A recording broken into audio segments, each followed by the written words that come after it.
CIO News. I am Afreen Khan, your host for the broadcast. This interview series is powered by CII and Tata Communications on the event conducted on CIO Conclave and Excellence Awards 2022. We are driving the series to interact with all the leaders who have received an award to have a conversation and understand their thought process, their learnings, and share some of the best practices for all of us to learn. This is a recorded session and will be available on our website, cionews.co.in, and our CIO News LinkedIn handle. Let's dive in by introducing our guest for today, Mr. Gary Mathapati, who is the Chief Information Officer at Crompton Greaves Consumer Electricals Limited, ButterFly India. With 25 plus years of experience in leading organizations, he has consistently delivered results that have transformed businesses and improved operational efficiency. His focus on innovation, strategic planning, and building high performing teams has enabled him to drive technology initiatives that have enabled companies to achieve their goals. So, Gary, my first question to you would be on the ecosystems piece. Ecosystems we know are an effective way to connect large companies with small disruptors and foster innovation across value chains. Now, do you feel that small time disruption can actually bring about a wholesome change in the value delivered to the end customer? So I have been and happy evening and nice to see you and thanks for having me on the call. I see that the impact of COVID is so big. It forced all of us, all us to expedite the digital transformation. Be it any organization, if they want to survive and grow in today's world, this organization must transform their business model using digital transformation. So I believe that yes, the small time disruption can bring about wholesome change in the value delivered to the end customer and consumers. And in the journey, right, these disruptors are very important, and I call them as a partner. Whether they are small or big, they are the key players of the overall ecosystem, and they are very critical to bring the innovation and the disruptions on that. See, by connecting the large companies, right, with small time disruptors, through ecosystem can benefit both the parties, and because both have a strength and like resources on that. And the small disruptors often have innovative ideas. They have technology, okay, and that can challenge the status quo and bring a new value to the market. But on the other hand, the large companies have like resources, and they can scale to bring this innovation to the wider audience, entire company, and integrate within the existing value system. This small, and we can see this small disruptor everywhere. In case of IT service provider, we can say in the case of the business analytics, in IoT, be it RPA to automate the manual process. We can see a big innovation happening on the cloud side. And not only in technological side, we can also see the similar one on the business side. For example, we can see a lot of subject matter experts, who can optimize your business processes, like a forecasting, MRP, development of new business model. So yes, I agree with you. They can bring wholesome changes in the value delivered to the end customer.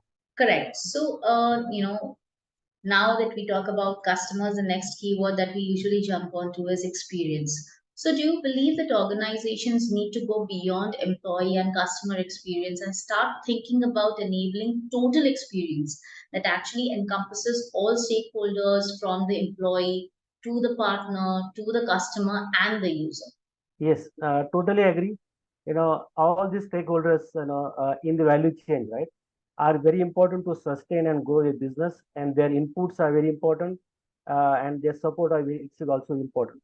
When you're talking about the total experience, as I said, all the stakeholders are very important to shaping up the overall experience of the organization, like products or services based on your company. See, by focusing on the total experience, we can create the holistic and integrated approach to deliver the value to the stakeholders.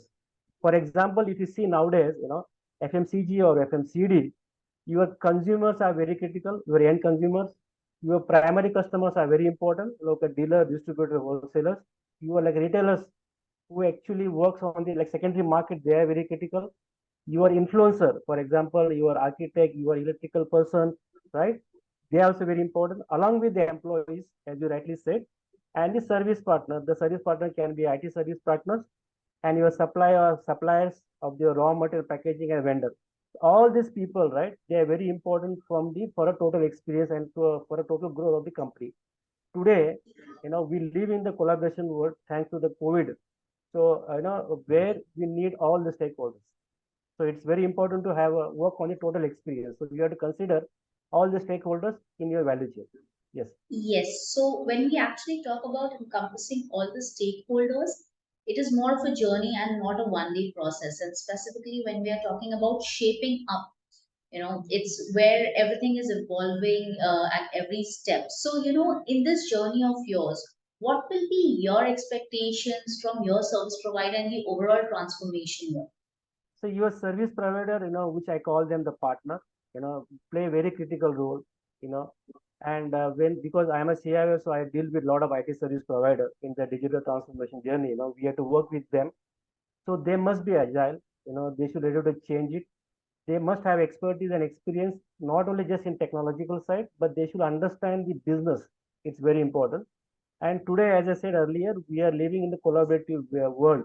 So they should work on the collaborative approach, not only work with the client, but also the other partners of the clients. They should work on that with the IT and business team.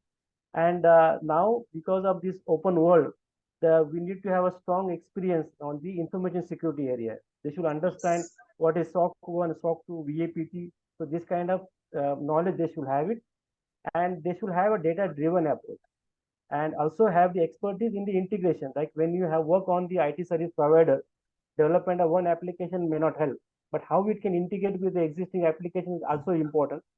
And they should have expertise on to customize the solution, not just the off the shelf and give it to the client. They should customize the solution the way business required. And the another few things important, the keep updating about the new technology, right? You can see last 2 3 months we are talking about Chat GPT from OpenAI. Now Yes. the couple of days back, like Sundar from Google, they started with a Bard, which can work parallel to the Chat GPT. So the point is, so this service provider should work on the new technology. They should understand about it, and they should work with the client for the longer duration, long-term plan, not Yes. just on the small project. And they should also work on the fail-fast approach. When I say fail-fast approach, they should work on the small POCs with the client, with the minimum investment from the both the parties, and see how that POC can help, to get the business, to ROI. If the POC works really well, and they can expand that into the projects, or you can convert into projects as there. So they should Yes. work on that, and they should work on the client problem, business problem, rather talking about technology. And similarly, work on the ROI based model and work as a partner, not as a vendor. So these are the few expectations from the service provider. Great. So what I understand is, it is all about knitting the expectations that you have from your service provider, aligning them to the business objectives that you have internally, and also keeping up with the market, the competition, and also we know the technology is moving very, very fast. Technology trends that keep on coming in. So keeping up pace with, with all of those elements there. So, just wanted to know the next piece here that if what are the key technology areas that you are focusing on currently to drive these business objectives? Yes, it's a good question. See, the current market dynamics, which is not favoring business, most of the business APCs. So it will be more focused on the sustain and also grow along with that, right? Work on the develop and the new business channels, in typical brick and mortar model, right? You can't just depend on one particular the channels on that. You need to focus on the e-commerce. You need to focus on the modern trade, exports, the D2C and other things are there. And also the expand the current business channels are there, right? Which is already working for you, but you need to expand. So that is the one of the key business priority. And of course the innovation, right? We need to introduce the new like energy saving products, and bring it the IoT products are based on that. Along with this, we also need to work on the cost saving initiative. We need to negotiate the contract and automation of the few things are there. And I believe in to achieve few of these business priority, IT can play the role. For example, we need to leverage the current investment what we did, and also work on the digital transformation projects, which can assist the improve your top line and bottom line on there. So Correct. as we're talking about Yes. digital transformation project, for example, we can use the AIML business analytics, right? To which can help to improve the sales on that, sales prediction, We can also use for what if analysis. And of course, the other technology like cloud mobility and chatbot are very important. So focus is more on the sustain and grow. All right. So, you already mentioned AI and how it will actually help you in the business analytics piece. So, besides these, any other technology areas that you would like to focus on to drive your other business objectives besides the ones that you've already mentioned? See the focus, more on the analytics is definitely the cloud computing, which can help for short term and long term to improve revenue and cut the cost. And also the important thing is to improve the customer service, right? Today, we live, we have a good cloud hyperscalers. I will not name it, but top three or four, they are a best in class. They are leader in security and data compliance is also very important in today's world. And most of the these hyperscalers are, not only can host to your ERP or other applications, but they also have other services, in area of analytics, like single sign-on, blockchain, like security, compliance, integration, big data, data lake, data warehouse. So there comes this cloud, the hyperscale, they comes with a bundle of these like services and can assist easily to integrate the organized existing application like an ERP and other things are there. And the good thing about this that you don't need to do a big investment initially. You know, you can scale up as you go, and as we say, pay as you use. And the key here is the identify the business problem statement. What you want to solve. There are many technologies available, but you need to identify what business problem you want to solve. And accordingly that, then you have to align your other, for example, I gave example of the analytics and cloud. Similarly, it can be RPA, can be there, chatbot can be there. So this, a couple of technologies which you're planning to, we are thinking about it to achieve the business objective, improve the overall operational efficiency, and create a new opportunity for growth and innovation. So these are the two True. technologies we are working. All right. So what I understand is it is about aligning your expectations that you have from your digital transformation service providers and aligning them with your internal business objectives, and also keeping up pace with the market, the competition, and the technology. Correct. Yes. So as a CIO, and of course as a CIO of one of the leading brands, how do you see the role of a CIO changing over the period of next 2 to 3 years? Right. It's a very good question. As we say, change is a constant, right? True. And now CIO is a key driving partner with business, and not just for the support. IT work is not support. They need to be partnering with the business.